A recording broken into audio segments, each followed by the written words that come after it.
I stood alone by two tiny graves, and the cold March rain mixed with my tears, running down my cheeks and lips, leaving a taste of salt and something bitter, something that had already become a part of me.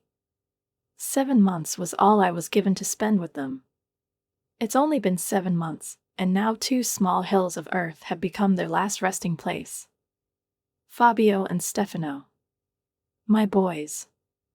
My precious, perfect children, who even had different smiles, but who always held each other tightly with tiny fingers. The disease came suddenly, like wildfire, scorching their bodies, taking away their breath, robbing me of everything. The doctors threw up their hands, saying that medicine was powerless here, that there was nothing I could do.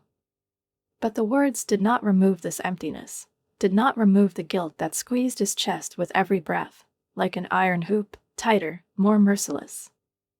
The phone rang in my coat pocket, insistently, ruthlessly reminding me of the world beyond my grief. I ignored him. What difference does it make who's there and what they need? It was just them now, my boys, their names etched into the cold marble, and the tiny white coffins, ridiculously small against the fresh earth. How come? How could such a small thing contain two whole lives, two souls, two future worlds that no longer exist? The priest was saying something comforting, platitudes about God's plan, about angels, about paradise. I didn't want to hear it. I didn't want angels. I wanted my children. I wanted to feel them in my arms again, to see their dimples on their cheeks, to hear their voices, so different, but which became music for me, a melody that I would recognize among thousands. My mother was standing next to me, clutching my hand tightly. Her face is a reflection of my pain. There is a mute question in his eyes, a barely audible whisper. Where is Durant? Where? He should have been here. He was with me in the hospital when the world collapsed. He held me when the doctors pronounced their verdict. He was silent next to me when the boys were gone. He was at the funeral. But this morning, when I was desperately staring at the ceiling, gasping in my pain, he just bent over, kissed me on the forehead and muttered something about an emergency at work. An emergency situation. More important than the funeral of our sons. The service ended, and people came up to me, touched my hand, and hugged me awkwardly, as if they were afraid to break me with their touch. They were saying something, words that had no taste, no color, no meaning. I nodded, not hearing. The phone rang again. I took it out, my heart trembled. What if it was Durant? What if it was an explanation, remorse, at least an attempt to be there, even if it was belated, even if it was insignificant? But there was only a message on the screen. It's cold. Business. Without, I love you. Without the, I'm sorry. Without, I wish I could be there. Just a dry, sorry. An important business meeting. In Portuguese. He was learning the language for his consulting firm, for Brazil, for a new market, a new project. I studied late. I took lessons. I took notes. I remember him saying once, it's important for our future. But what kind of future? I stared at the screen until Mom gently took the phone from my trembling fingers. Let's go home, honey, she said softly. You need to rest. Home. But is this a home now? There are 2 cots in the nursery. Scattered toys in the living room. Ultrasound images attached to the refrigerator with magnets. Not a house. The museum of unfulfilled hopes. The days became blurred. Time flowed through his fingers, lost in unconsciousness. I don't remember how the hours passed, but I do remember one thing. Durant didn't come back. He didn't call. His business trips took a long time, I got used to it. But he never disappeared like that. Not after something so important. On the 3rd day, I forced myself to get up. Shower. Cup of coffee. I sat down at the kitchen table, clutching the phone until my fingers turned white. She took a deep breath. I called his office. I'm sorry, Mrs. Berlusconi. His assistant's voice was soft, almost cautious. But Mr. Berlusconi did not mention any business meetings this week. Actually, he cleared his calendar. Because of your situation. Pause. I thought he was with you. The phone fell out of my hand, hitting the tabletop with a thud. The pieces began to form into a single picture. Night calls. New cologne. Late Portuguese lessons. I was too busy getting pregnant and then too devastated by the loss to see the truth. But now it was coming at me like an avalanche, sweeping away the last shred of doubt. With shaking hands, I opened his laptop. We always knew each other's passwords. At least, that's what I thought. Durant did not hide his information. We had no secrets, or did it just seem to me? I dialed his usual combination. The screen flashed red. The password has been changed. I froze, hoping inwardly that it was just a mistake. I tried again. It's our anniversary. Wrong. Date of birth of the twins. No. His mother's birthday. Not either. Each new failed input increased the trembling in my fingers. Why did he change his password? Why now? I was about to give up, but suddenly I remembered. For less important accounts, he used a different combination, the name of his baby dog and the year of our first meeting. I punched it in and held my breath. The screen has unlocked. My hand hovered over the mouse. Was I really going to invade his personal space? After all, if I'm wrong, if I open my mail now and find nothing suspicious there, it will mean that I have become someone I never wanted to be, a wife who suspects her husband for no reason. But then I remembered his absence from our son's funeral. And my indecision evaporated. The mail opened, and it didn't take me long to find what I was looking for. Flight confirmations. Hotel reservations. Not for Brazil. Thailand. Islands covered with pristine beaches, 5-star resorts surrounded by azure waters. Not just one booking, but two. 2 tickets. 2 names. Durant Berlusconi. Serafina Totti. For a second, I just stared at the screen, unable to comprehend what I was reading. Then, with trembling movements, my fingers began to type in the name of this woman in the search engine. The profile popped up instantly. Serafina Totti. Director of International Marketing for a competing company. The main photo shows a tall woman with caramel skin, a confident smile, and immaculately styled dark hair. Among the recommendations was one from my husband, left 9 months ago. 9 months ago. When I was carrying our sons under my heart. While I was suffering from insomnia, feeling them pushing inside me, he wrote laudatory reviews about his mistress. While I was standing at their graves in the cold rain, he was with her on the beach in Thailand. Something snapped inside. The pain that seemed endless suddenly disappeared. All that remained was cold, flawless rage. I forwarded all the emails to myself. I took screenshots of their correspondence. Some were businesslike, but others were full of passion, intimacy, ambiguous hints, dates in hotel rooms. Then I started acting. When I finished, our joint accounts were emptied. His credit cards are depleted of donations to children's charities. All the evidence of his betrayal was neatly collected in a folder. I just called her, Your Land. But that wasn't all. I did something he never expected from his grieving, broken wife. The fact that when he returns from his paradise vacation with his lover, he will leave him as devastated as I was, standing at the tiny graves of our sons. I looked at my needlework. And suddenly I felt something. Something that I thought had died with Fabio and Stefano. The will to live. Determination.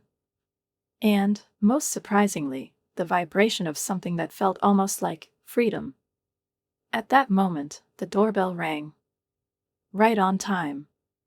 I took a deep breath, feeling something inexorably moving forward inside, forcing me once and for all to get out of the life that I had. But that life is already gone. She was buried in two small coffins in the merciless rain. I opened the door. A man in an expensive suit stood in front of me, holding a leather briefcase in his hands. His gaze was serious, searching. "Mrs. Berlusconi?" "What is it?" he asked, holding out his hand. "I am Alfonso Maldini, law firm Lorenzi and Partners. Thank you for contacting us." I nodded, letting him inside. She led him to the dining table, where she carefully laid out all the documents, bank statements, property certificates, and, most importantly, evidence of Durant's infidelity. Alfonso studied the papers in silence. I watched his face carefully. His expression remained professionally neutral. But when he got to the folder with the evidence of the trip to Thailand, something flashed in his eyes. "Did your husband have any idea that you were planning this?" Mr. Maldini asked, looking closely at my face. I held his gaze. "Durant thinks I'm still the same woman he left behind," I said, surprised at how even my voice turned out to be. The one who would be too paralyzed by grief to act. Someone who would dutifully accept his lies and indifference. The one who purses her lips and tries to forget. "And you are confident in taking all these measures?" he continued, turning over the page in the file. "Some of them are quite aggressive." I nodded silently. I thought about the years I'd spent supporting Durant's career, putting my own ambitions on hold. About how she furnished the nursery while he was supposedly working late, but actually spent those hours with Serafina. About how he didn't even bother to come to our son's funeral. "Absolutely sure," I replied. When Mr. Maldini left, leaving me with copies of all the documents, I went through the house that was no longer mine. I went into the bedroom. She opened Durant's closet. His expensive suits hung in perfect order. I ran my fingers over the fabric of his favorite jacket, the one he wore on our first date. 7 years ago. We met at a charity reception. I represented a marketing agency there, where I was working at the time. He was a rising star in his consulting firm, a promising young analyst with sparkling eyes and undeniable charm. He accidentally spilled champagne on my dress, apologized, blushed, and persistently offered to invite me to dinner. I remember that night. The way he talked about his dreams, as if they were an inevitable reality. How his confidence combined with a slight vulnerability that he didn't seem to let anyone else see. I fell in love hard and fast. We got married a year later. 2 more years later, I quit my job to support his career. I started taking on small freelance projects that didn't satisfy my ambitions, but gave me the flexibility to be the perfect corporate wife. When we found out that we were expecting twins, it seemed like the culmination of our perfect life. Durant was delighted. He was circling me around the kitchen when the ultrasound showed 2 heartbeats instead of 1. He was the one who painted the nursery, assembled the cribs, downloaded apps to his phone that tracked the development of children week after week. What has changed? When did he start looking the other way? When did complications during pregnancy put an end to our intimacy? When did my body change? Or was it always happening, and I was too blinded by love and then by motherhood to see the truth? I closed his closet door and went to my dressing table. The face in the mirror was almost unrecognizable. Hollow cheeks. Dark circles under the eyes. Chapped lips. It wasn't me. Not the woman I was when I met Durant. I was ambitious then. Confident. The youngest senior account manager in the history of my agency. I had plans. Dreams. Somewhere along the way, I lost myself in the role of Mrs. Berlusconi. I opened the jewelry box and took out diamond earrings. Durant gave them to me for our 5th anniversary. They sparkled under the bedroom light. Prisms of color. Beautiful. Valuable ones. And cold. Like the man who gave them to me. My phone vibrated, signaling a new message. Durant. My heart jumped, as if out of old habit, at the familiar sound. It was funny how even after everything, his body reacted automatically to his name. I opened the message. I'm flying home tomorrow. The flight lands at 8 p.m. Can you pick me up? No explanation. No confession. No words about where he was, that he had lost something. Just the expectation that I, as always, will be waiting for him. She was helpful, and comfortable.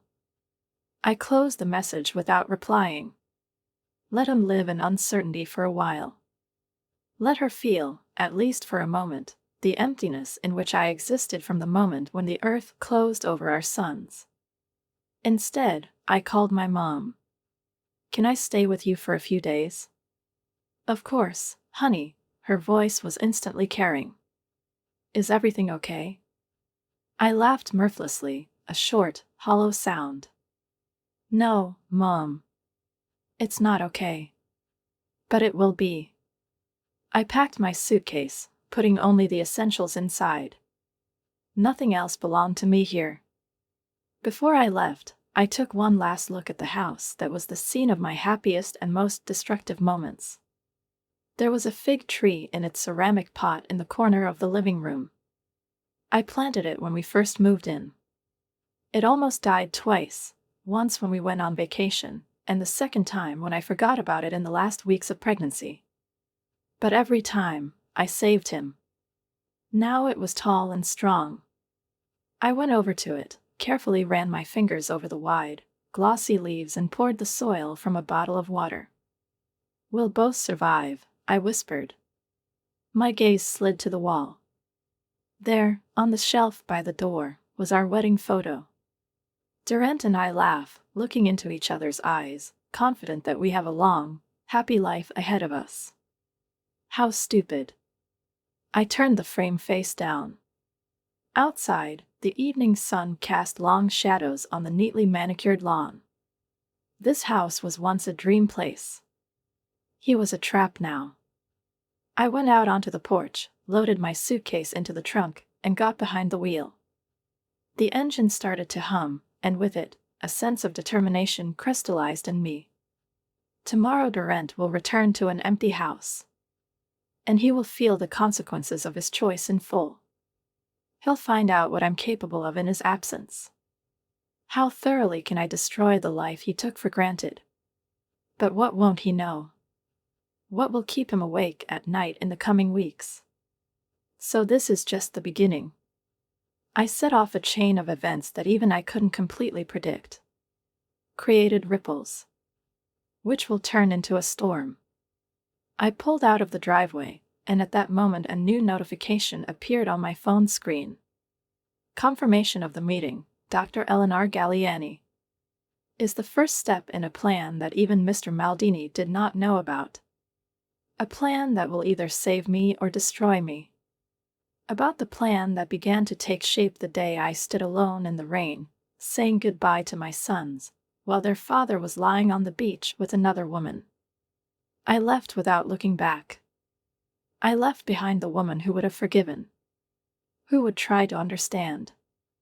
Who would take the blame to save her family, her marriage, the man who never put her first. This woman was buried next to our sons. There was another one in her place. Someone new. Someone I was just getting to know. Someone who would never mistake devotion for love again. Who never again confuses sacrifice with power. And Durant? He doesn't even know what awaits him. The key turned in the lock at exactly 8:43 p.m. I knew because I had been sitting in the dark living room for over an hour, waiting for him. Not at the airport, as he expected. And here. In what was once our sanctuary, but is now the arena for the final act of his delusions. I heard him drop his luggage in the hallway. Adeline. His voice was filled with a familiar note of expectation, the intonation of a man accustomed to receiving an answer. I was silent, running my fingers along the edges of the folder on my lap. "Adeline, are you at home?" Now there was embarrassment in his voice, a slight tinge of irritation. The sound of his footsteps came from the hallway, then shifted to the kitchen, then back to the living room. I reached out and turned on the lamp. A flash of light tore through the darkness, startling him. "Adeline." He blinked, his tanned face flushed with surprise. "Why are you sitting in the dark?" I looked at him, and I wondered if Serafina had touched his hair before he boarded the flight. Did she leave her scent on his clothes? "How are things in Thailand?" I asked, and my voice sounded frighteningly calm. His face froze. Then he put on his usual mask of confusion. "What are you talking about?" I tilted my head, watching him the way a scientist watches a test rat. "You've been to Brazil, right?" I continued, not looking away. "At a meeting with a client." "Yes, of course." He laughed nervously. "Brazil. That's strange." I pretended to be thinking. "Your assistant, for example, thought that you had cleared your calendar to be by my side at the funeral." The last word sounded like a gunshot. I saw how it struck him. Durant's face paled under a layer of tan. "Adeline, I can explain." "Don't bother." I opened the folder. She took out the photo. Durant and Serafina. Beach. Her head is thrown back in laughter. His arm, confidently, intimately, wraps around her waist. I especially like this one. I looked at him over the top of the picture. "You look so carefree." He took a step towards me. "How do you know?" "Serafina has a public Instagram, Durant." I didn't let him finish. "She was being careful." "I didn't mark you. But here are the signatures." I took out another screenshot.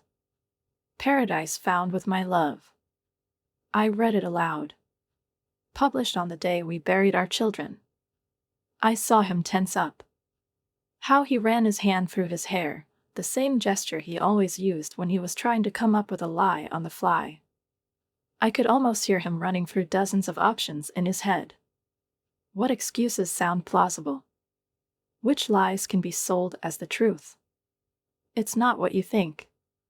He settled on the most banal method of protection. I laughed. The sound was as sharp as a blade. "That's exactly what I think it is." I let the silence hang between us.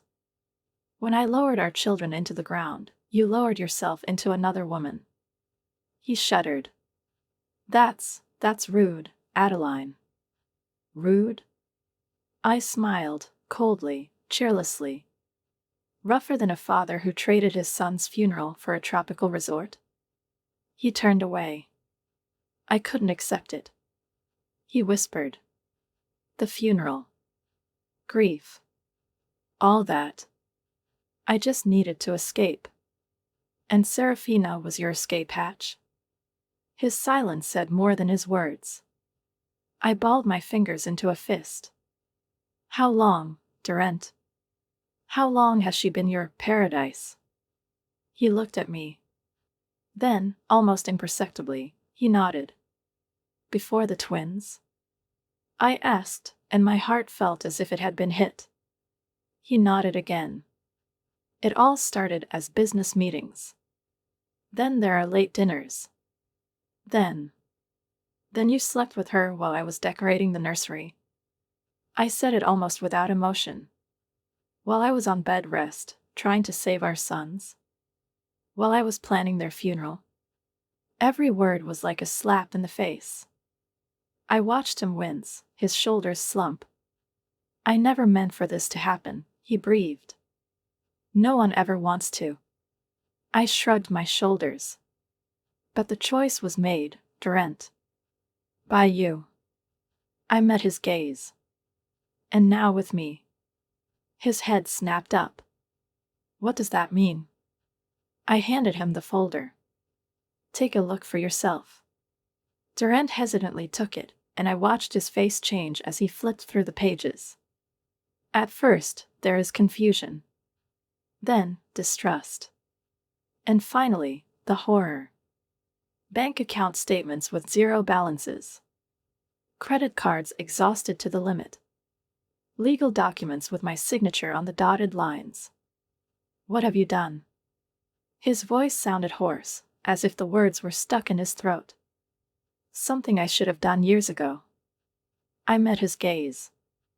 I took control of my life. He jumped to his feet, tossing the folder onto the couch. You ruined me. No, Durant. I crossed my arms over my chest. You've ruined yourself. I just cleaned up the ruins. These donations. His voice broke. They are irreversible. Our accounts. Our joint accounts. I nodded. But my name is on each of them, as is yours. I had every legal right to do what I did. This is madness, Adeline. It's not you.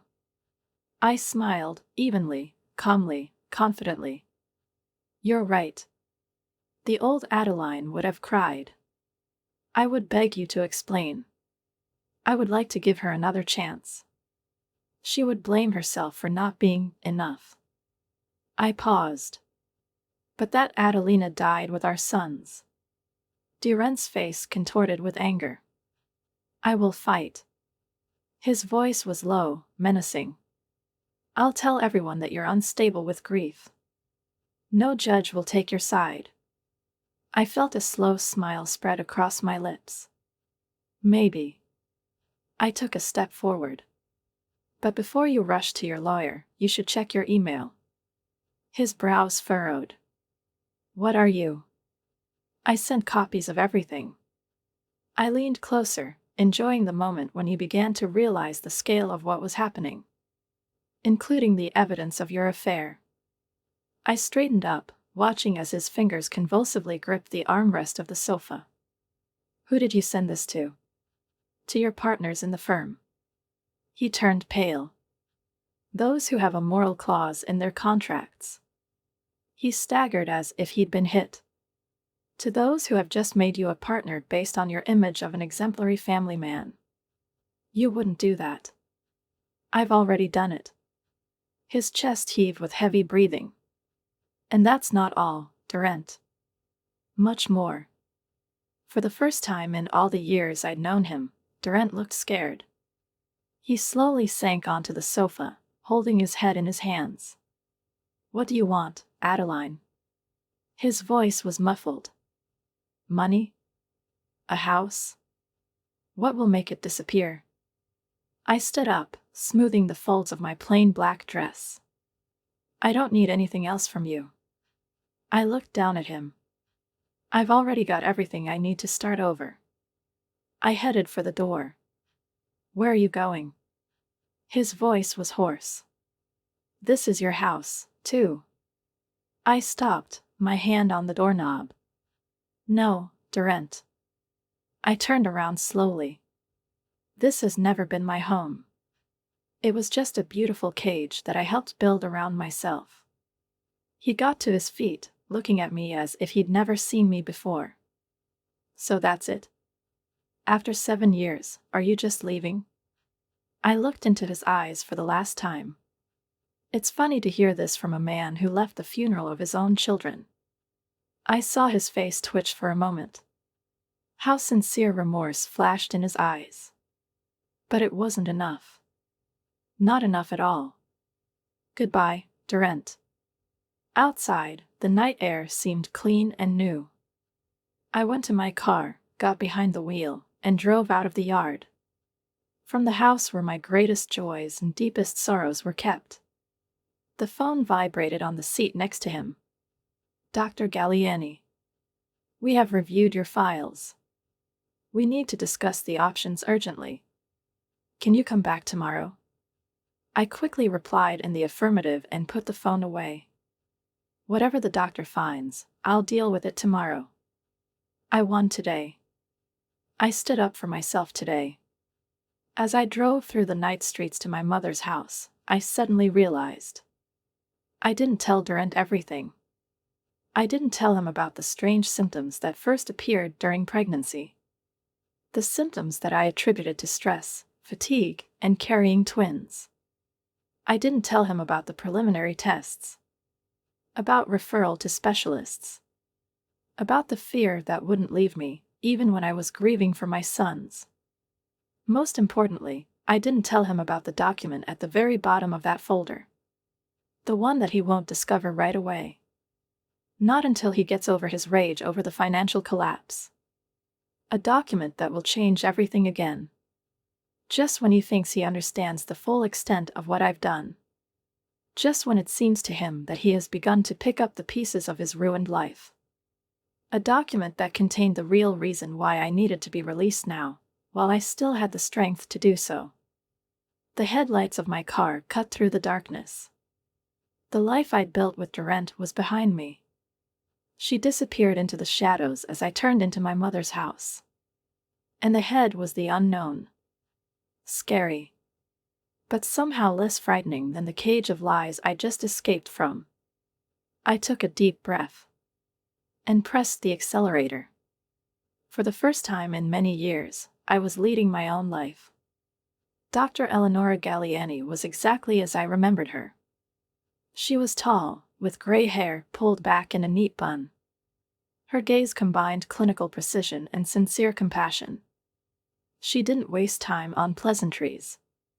"The test results are final, Adeline," she said, sliding the folder across the table. I looked at her, waiting for the verdict. "You have cervical cancer. Stage 2. The words hung in the air between us. Solid. Motionless. Cancer. The disease that took my grandmother when I was 12. The monster that lurked in the shadows of my childhood nightmares. I could hear Dr. Galliani continuing to speak, but the words were blurred. "I suspected that something was wrong during your pregnancy." Her voice was flat, but there was regret in it. But the symptoms coincided with the usual manifestations of carrying twins. I nodded, not even realizing I was doing it. After their birth, when the symptoms did not disappear, that's when we should have noticed it. She stopped talking, leaving silence to fill in the blanks. But the silence was filled with chaos. Grief became so familiar, so overwhelming, that I stopped distinguishing one pain from another. I ignored my body. Ignored the warning signs.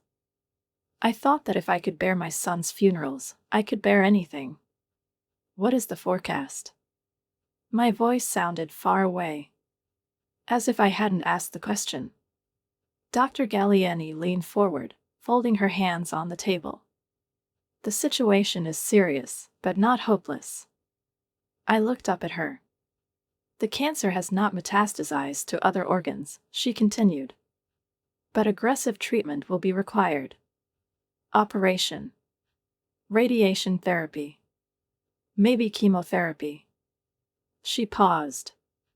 "Your 5-year survival rate is 65 to 70%. The numbers that now determined whether I would live or die. Will I have a future?" I nodded. "When do we start?" "I've already booked you for surgery next week." She paused, then her gaze became more intense. "But, Adeline." I noticed how her fingers tightened on the folder. "You need support." She hesitated.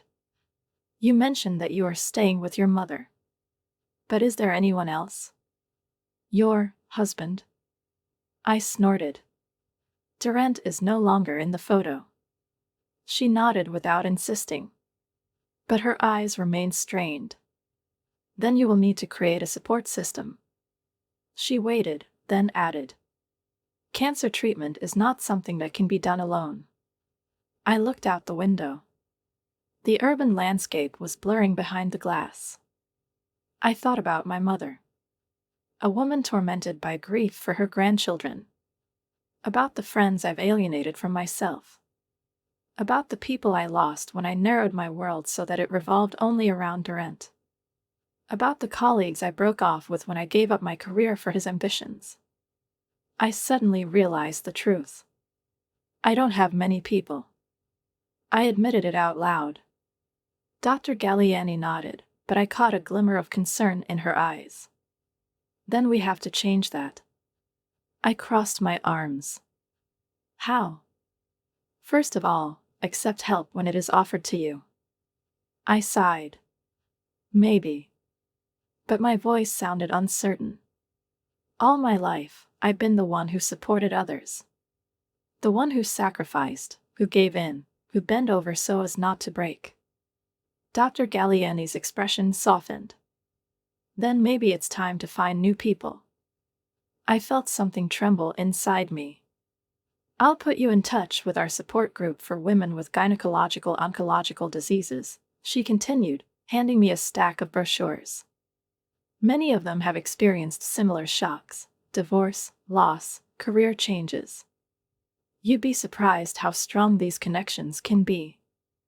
I nodded, accepting the paper fan from her hand. But inside, everything was numb. Outside the office, sitting in the car, I finally let the tears flow. Not only because of the diagnosis, but because of everything. Because of the sons I lost. Because of the husband who betrayed me. Because of the life that collapsed under my feet. Because of all these years when I put other people's needs above my own.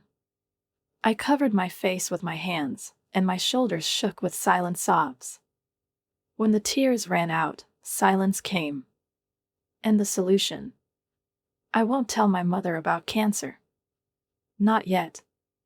She had already endured too much. I'll go through the surgery first. And then, when I know more, when I have the facts, not the fear, I'll find the words to tell her. The week before the operation passed in a fog of preparations. I found a small apartment to rent using some of the money I took from our joint accounts. I met with Mr. Maldini again, completing the divorce process. I went to my first support group meeting. She didn't say. I was just listening. The women shared stories of resilience. Stories that seemed impossible. Stories in which there were not only losses, but also victories. And it all made sense. Meanwhile, Durant was calling and texting incessantly.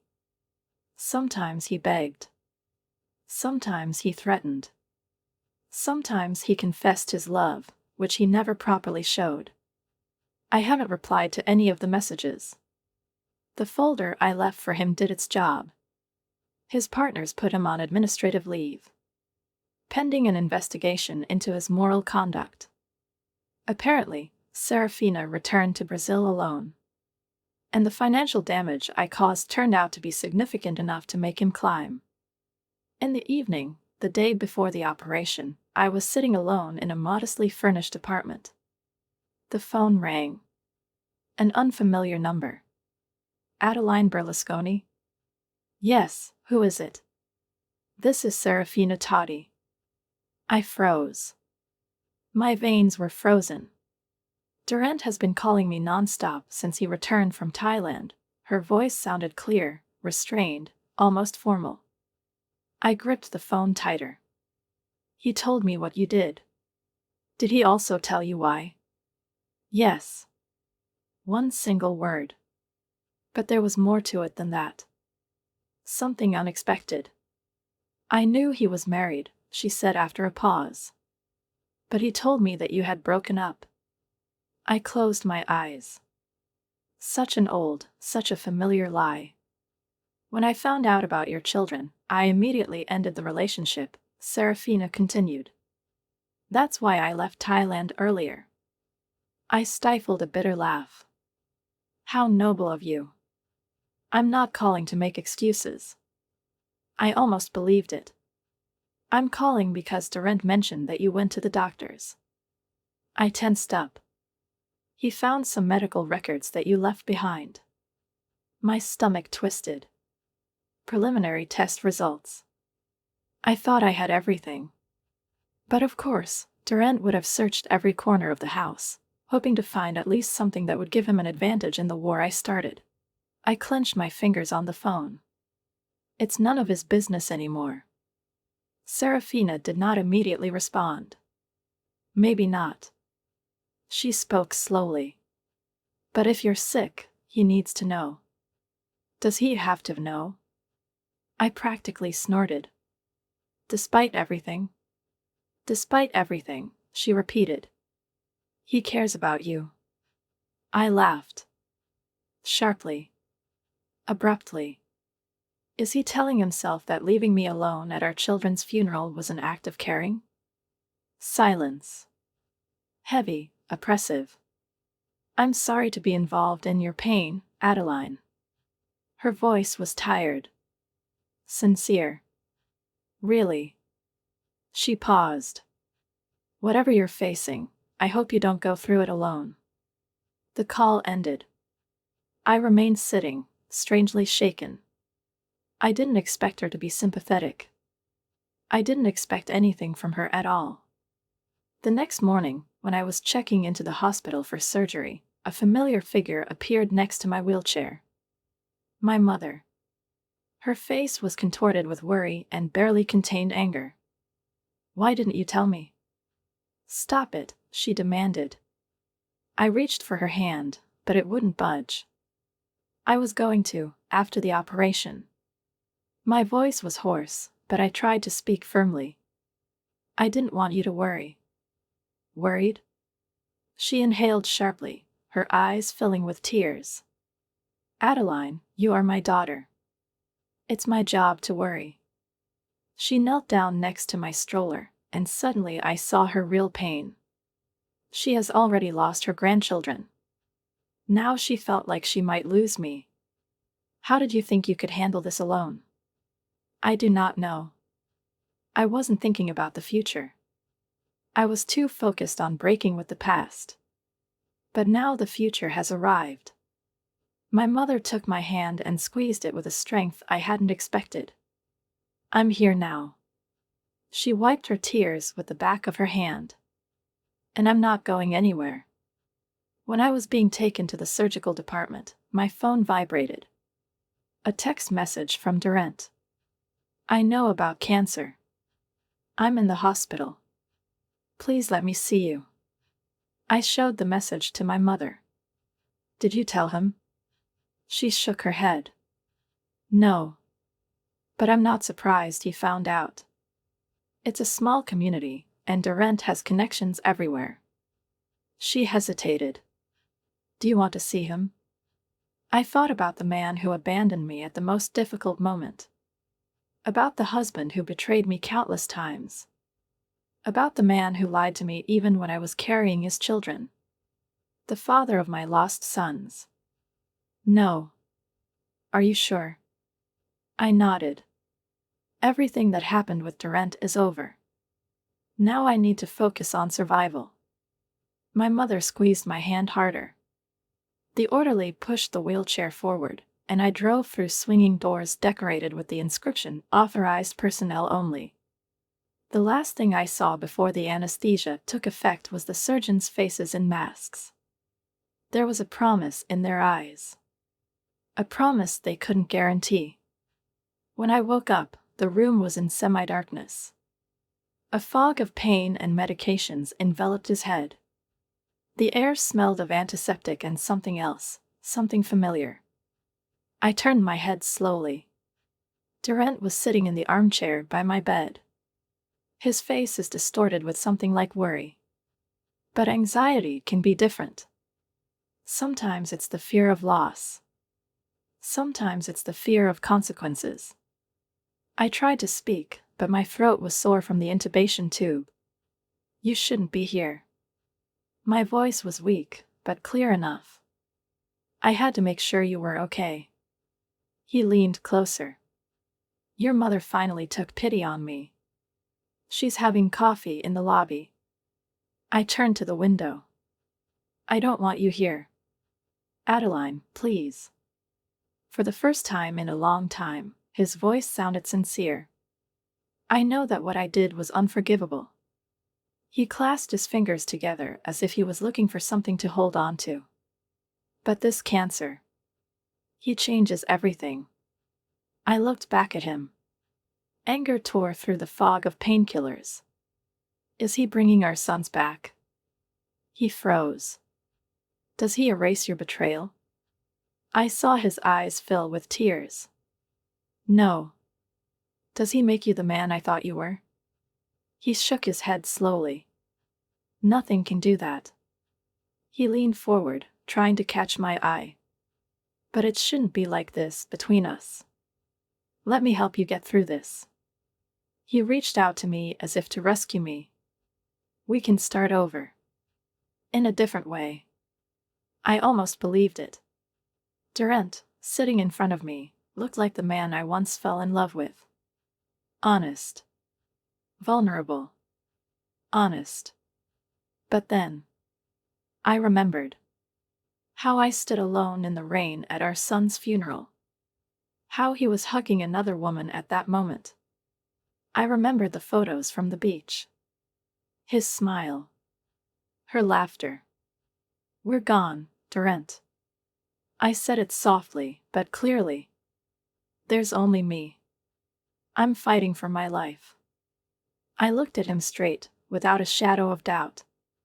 And you face the consequences of your decisions. He held out his hand to me. I pulled mine back. We were on different shores. And there was no bridge between us anymore. What about the document? His voice faltered. The one at the bottom of the folder. He looked at me as if for the first time he understood how far my actions had gone. Why didn't you tell me? I didn't have time to answer. The door opened. My mother and Dr. Galliani came in. The doctor stopped when he saw Durant and frowned. Mr. Berlusconi, his voice was cold. I think I made it clear that only the next of kin are allowed at this time. I'm her husband. Durant protested. He's going to be an ex-husband soon, I corrected, and my voice, despite the pain, sounded firm. Dr. Galliani looked from me to him, then made a decision without hesitation. Mr. Berlusconi, I need to see a patient. Please wait outside. Durant stood up reluctantly. I saw how he hesitated, how he clenched his fists, how he wanted to say something else, but in the end he came out. When the door closed behind him, there was a welcome silence in the room. Dr. Galliani came up to me, checked my blood pressure, pulse, and temperature. Then he sat on the edge of the bed. The operation was successful. I felt the tension that had been holding me down since I woke up begin to ease. We have removed all visible cancer cells, as well as the surrounding lymph nodes. She paused. The histology is still under review, but I am cautiously optimistic. Relief washed over me. But it was immediately replaced by anxiety. We were discussing. I tried to formulate the question. Dr. Galliani's expression became serious. The situation is more complicated. She paused, as if choosing her words. Cancer treatment can jeopardize your chances if you want to continue pregnancy. My mother roused herself. What business? Adeline, why aren't you telling me? I took a deep breath, wincing at the pain shooting through my stomach. Mom, I need to tell you something. Dr. Galliani stood up. I'll give you some time. She left without a word, leaving me alone with my mother. And with the secret I've been keeping since the day I found out about Durant's betrayal. A secret that was not only about the past, but also about the possibility of a future that I had never dared to imagine. I balled my fingers into a fist. I'm pregnant. The words hung in the sterile air. I saw my mother's face change. First, embarrassment. Then the shock. And finally, a cautious joy. But how? She broke off. When? I smiled bitterly. Right before he left for Thailand.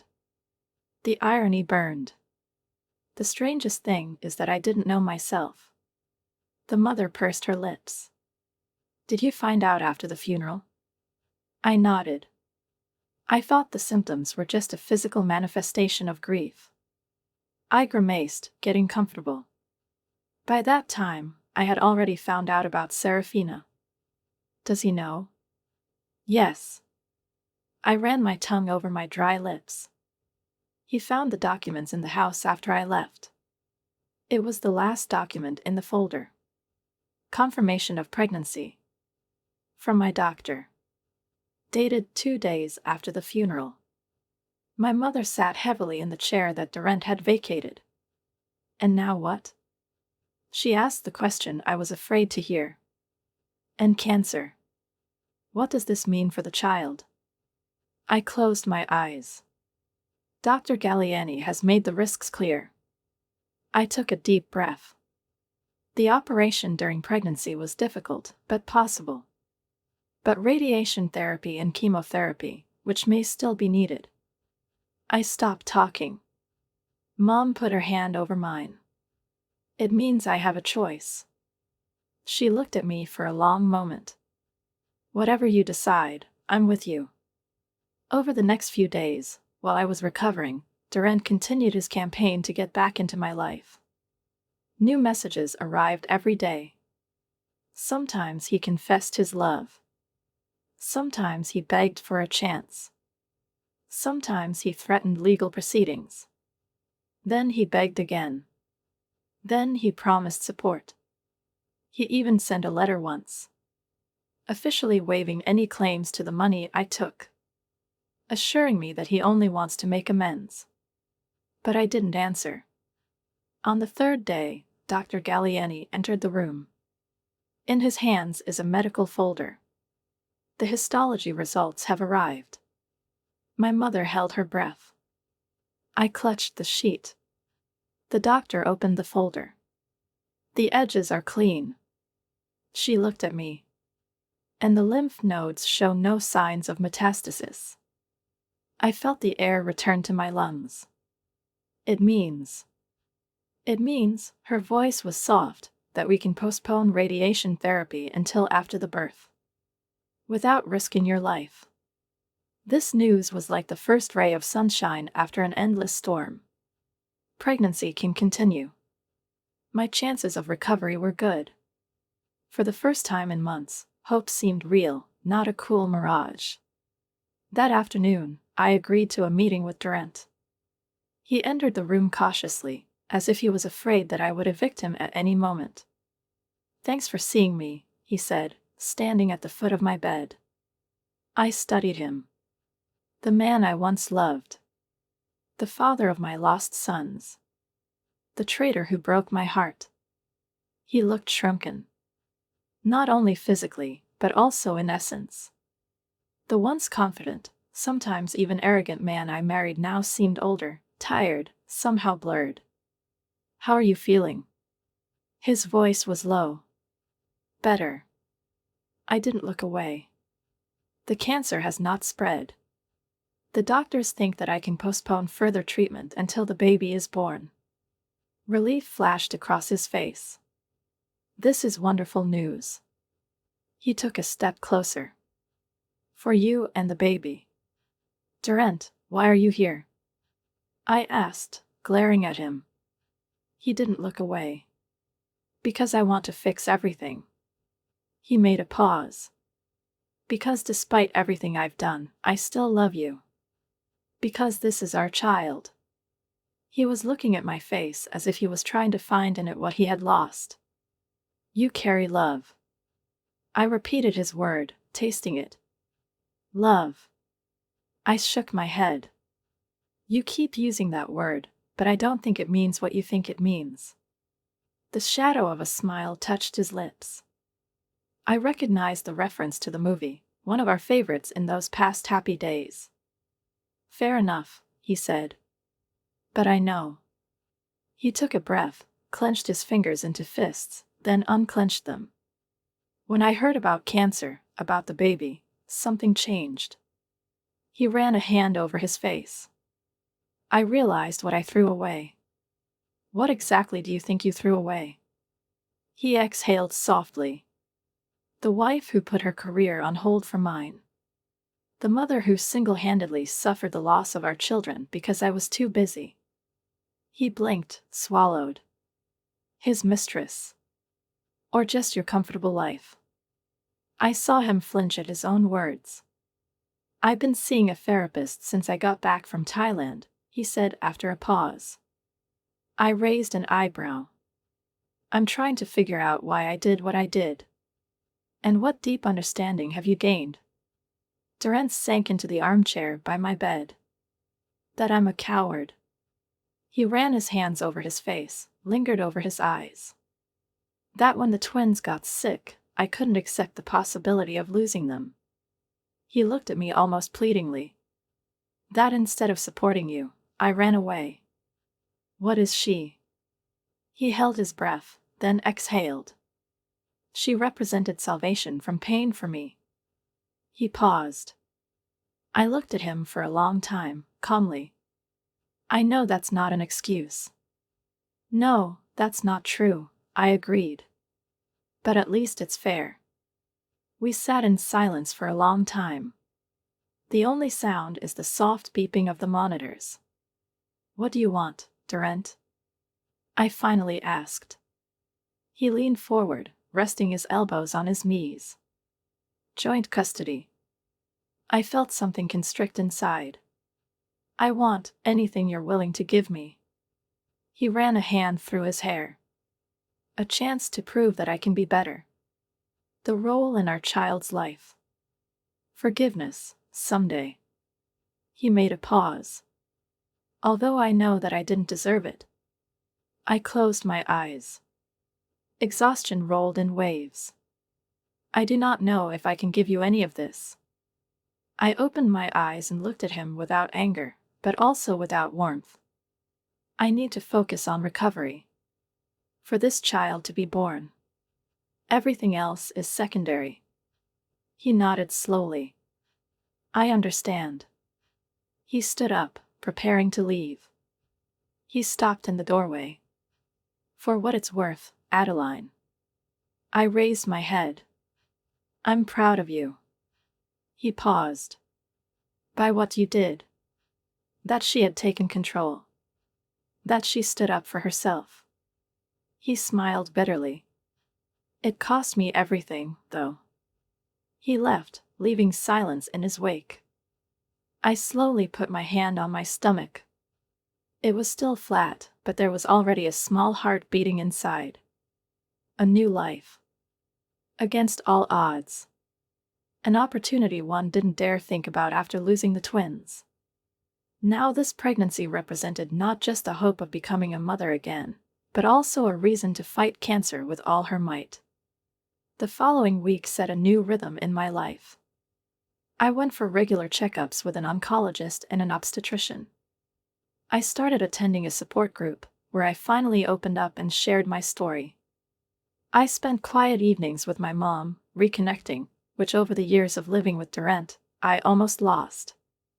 And, to her surprise, she began cautious, timid conversations with Durant himself. Not about reconciliation, that door remained tightly closed. But about the joint upbringing of a child. About what kind of father he would like to be. About the mistakes he was determined not to repeat. 3 months after the operation, the pregnancy was progressing well, and there were no signs of cancer returning. I moved into a small house with a garden, bought with the money received from the divorce. Durant was generous. Much more than the law required. He handed over assets and property to me without dispute. I didn't know if it was an act of redemption or an attempt to hold on to a place in my life. But I didn't ask. It was on that day, when I was planting a row of sunflowers in my new garden, that my phone vibrated. A message from Serafina. Over the months, we've exchanged a few careful phrases. First, apologies, restrained, awkward. Then there was something like mutual respect. I took off my gardening gloves and opened the message. I'm going back to London for work next week. If you agree, I'd like to meet in person. I sat back on my heels, feeling the damp earth cling to my clothes. What for? Why did I agree to meet with a woman who was my husband's lover? What could have come of this encounter, other than renewed pain? But something about me. It was the same thing that gave me the courage to stand up to Durant, face cancer, and start a new life alone that pushed me to say yes. I typed in the answer. Coffee in the cafe. Tuesday, 2 p.m. Serafina was already there when I arrived. She was elegant, wearing a simple blue dress that accentuated her caramel skin. As I approached, she stood up. Her eyes widened slightly, lingering on my noticeably rounded figure. But then she smiled. Uncertainly. "Thank you for meeting me," she said as we sat across from each other at a small table. I wasn't sure I wanted to. I didn't hide the truth. We ordered herbal tea for me, espresso for her. An awkward silence fell between us as drinks were brought to us. Finally, Serafina spoke. "I wanted to see you face to face." She folded her hands in front of her, as if somewhere deep inside she was gathering her strength. "To tell you how deeply sorry I am." I slowly stirred the tea without looking up. "Not only about the novel." Her voice remained steady, but I could hear the authenticity in it. "That I didn't stop it when I found out about your children." She took a short breath. "I have no excuses." I stopped the spoon, watching as the tea swirled in the cup in soft circles. "Why did you stay with him, knowing what you knew?" Serafina lowered her eyes. "Because I believed I was in love." She spoke slowly, choosing her words carefully. "Because I thought he'd leave you for me." She smiled sadly. "Because I convinced myself that his grief justified his lies." She shook her head. "I was wrong about everything." I nodded silently. Perhaps I would hate her if I didn't recognize myself in her words. I didn't expect to ask what I asked next. "Do you still love him?" Serafina blinked. And then she laughed softly. There was no joy in her laughter. "No." She looked at me almost regretfully. What I felt was not love. She put the cup down on the table. It was a passion mixed with ambition. She shrugged her shoulders. Durant could have opened the door for my career. She smiled sadly. And he was attentive. Like no one else before. I nodded. I understood her more than I wanted to. At the beginning of my relationship with Durant, his focused attention made me feel special. The chosen one. Adored. It wasn't until later that I realized it was a tool. A way to get what he wanted. Serafina looked at me as if expecting to be judged. But he wasn't there. I haven't forgiven her. But she no longer saw her as an enemy. "He's changed, you know," Serafina said, looking at me with an expression that mixed out in something like hope, but I just shook my head, not taking my eyes off the cup of cooling tea, holding back the grin that was about to burst from my lips, because I knew people didn't they change so easily. "No, they don't change," she agreed, taking a leisurely sip of espresso, as if debating whether to continue this conversation, "but sometimes losing everything makes change possible." She hesitated, as if deciding whether to ask the question that was already flashing in her eyes, but in the end she asked anyway, looking down at her cup. "Are you thinking about getting him back?" The question hung between us, between two women who were connected by the same man, the same pain, the same disappointed expectations, but with different consequences, because one of us lost her husband, and the other, the illusion of love. "No," I finally said, raising my calm but firm gaze to her. "What happened with Durant is over, but now we are looking for a way forward as co-parents, because we have a child together, and we must do everything so that he knows the love of both parents." Serafina nodded, accepting my words without objection, but there was something like sympathy in her eyes, because she, like no one else, knew how difficult the path could be next to Durant. "That's usually the case," she said softly, then reached into her purse and took out a business card, carefully placing it in front of me. I'm opening a foundation for parents who have lost children. This is what I've been working on since I returned from Thailand. If you ever want to participate, I would love your perspective on this. I took the card, surprised by her gesture, feeling the smooth surface of the thick paper under my fingers, and looking up at her, I asked, "Why are you doing this?" Serafina did not look away. Her gaze was clear and firm. There was no longer that frivolous self-confidence in it, which probably once made her attractive in Durant's eyes. "Because I need to repair the damage I've done in a way that makes a difference, and because no one should have to face such a loss alone like you did." When we parted, I was walking down the street, feeling the autumn sun warming my skin, the wind touching my face, and I thought that forgiveness is not erasing the past, not denying pain, not trying to forget or justify, but perhaps the only way that allows you to move forward without dragging your feet. There are chains of old wounds behind me, and at that moment my phone vibrated with a new message. "The doctor's appointment is still on Friday. I'd like to be there, if that's okay with you."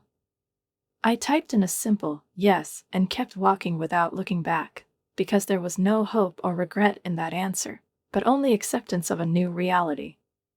6 months later, on a cool autumn morning, I gave birth to a small but healthy girl who filled the delivery room with a scream that cut through the silence as if life itself claimed its right to exist. And when she was placed on my chest, her warm body, her tiny fingers, her tiny face with still swollen eyelids, it all seemed like something incredible, something impossible, something I was afraid to even hope for. But here she was, real, breathing, clinging to me with a strength I hadn't expected.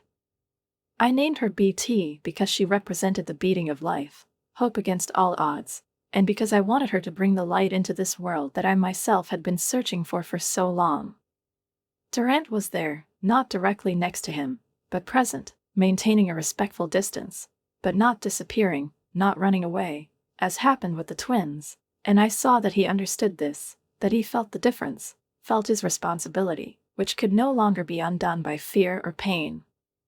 My mother was there too, her face wet with tears, but this time it was tears of joy as she held her granddaughter, hugging her as if she was trying to protect her from all the storms of this world.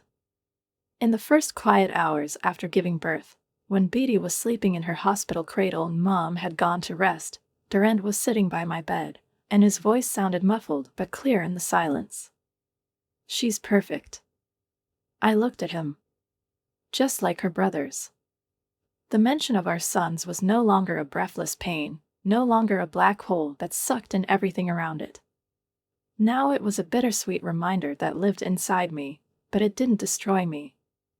"Yes, she is," I said, running my finger over Beatty's tiny palm.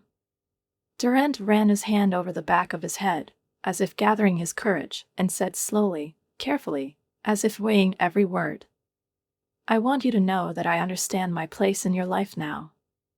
He took a deep breath. "I'm Beatty's father, and I'm going to be the best father I can be." He lifted his head and looked at me directly, without trying to coax or prove anything. "But we are. That's what we had." He paused, as if he didn't know how to finish his sentence. I looked at him intently, looking for manipulation, a trick, something hidden behind the words, because the last years of our marriage were saturated with lies, but I saw only sincerity and, perhaps, a kind of peace that had never been there before. "I know it's gone," he said finally. "And I accepted it." I nodded because I didn't know what else to say, because he really accepted it, and it made it easier. "Thank you," I said softly, "for understanding." When he left, I carefully got out of bed, stood by the window, watching the sunset paint the sky in shades of pink and gold, and in my arms Beatty moved, her tiny hand wrapped around my finger and squeezed with amazing force, as if asserting her life, her place, her future. 2 weeks after Beatty was born, my tests turned out to be clean. 6 weeks after Beatty was born, I enrolled in a master's degree program in counseling for childhood grief, because I understood that no one should go through a loss alone, that words and support at the right moment can be not just a consolation, but a salvation that once saved me. And 3 months after that, I spoke to my first support group, telling my story, the story of my twins, my cancer, my divorce, and my rebirth, realizing with every word that the pain I once thought was insurmountable was now becoming part of something more than just my personal tragedy. Life wasn't perfect. There were days when grief caught me by surprise, when the memories of standing alone at a funeral threatened to pull me down, robbing me of strength, and I found myself silently whispering their names in the darkness of my bedroom, as if they could still hear me. There were uncomfortable moments of co-parenting with Durant, when we had to discuss boundaries and expectations, when we disagreed, argued, learned to speak without hurting each other, trying to build a new form of relationship that no longer included love, but demanded respect. There were late nights of doubt and fear of the possible return of cancer, fear of raising Beatty alone, fear of a future in which there was still too much uncertainty. But there was joy and light. In Beatty's first smile. In the sunflowers that bloomed in my garden. In the friendships that were formed thanks to the support group. The growing confidence that came with every passing day. I was moving on my own terms, and it was a new feeling, a sense of freedom, power, and my own choice. Exactly 1 year after I found out about Durant's betrayal, I stood in my garden, watching Beatty play on a blanket in the shade of a maple tree, her laughter shimmering among the rustling autumn leaves, and I felt the warmth of the sun penetrate my skin, as if reminding me that life goes on. My phone rang. I picked up the phone and heard Dr. Gallieni's voice. "Your latest scan results are clean." I closed my eyes, letting the words settle inside, dissolve, become a new point of reference. Another milestone on the road to survival. When the conversation ended, I noticed a text message. From Serafina. The attached photo showed a new building, bright, spacious, with large windows through which daylight penetrated. "I thought it would be interesting for you to see it.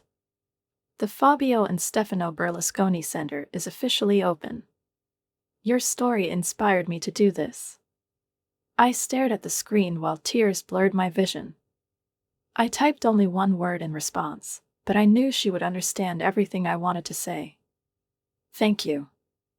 From the worst moment of my life, from the silence and the cold that surrounded me as I stood at the tiny graves of my sons, not only my personal strength was born, but also a wave of change that could help others who faced similar pain. I put down my phone and turned to BT. She reached for the butterfly that had landed next to her blanket, her tiny fingers opening as if trying to catch a piece of wonder. I sat next to her, admiring her perfect little hands, her curious eyes, her complete trust in the world, despite everything that happened before she entered it. "We made him small, BT," I whispered, touching her soft hair, "and we'll be fine." The butterfly flew up, caught by a light breeze. BT watched her with bated breath, her face glowing with wonder, as if at that very moment she was experiencing the beauty of this world. And I was watching her. Behind this miracle, the child who appeared after betrayal and loss, who gave me a reason to fight when cancer threatened to take everything, who reminded me every day that the end is not only the end, but also the beginning. Durant will come to pick her up later to spend the weekend with her.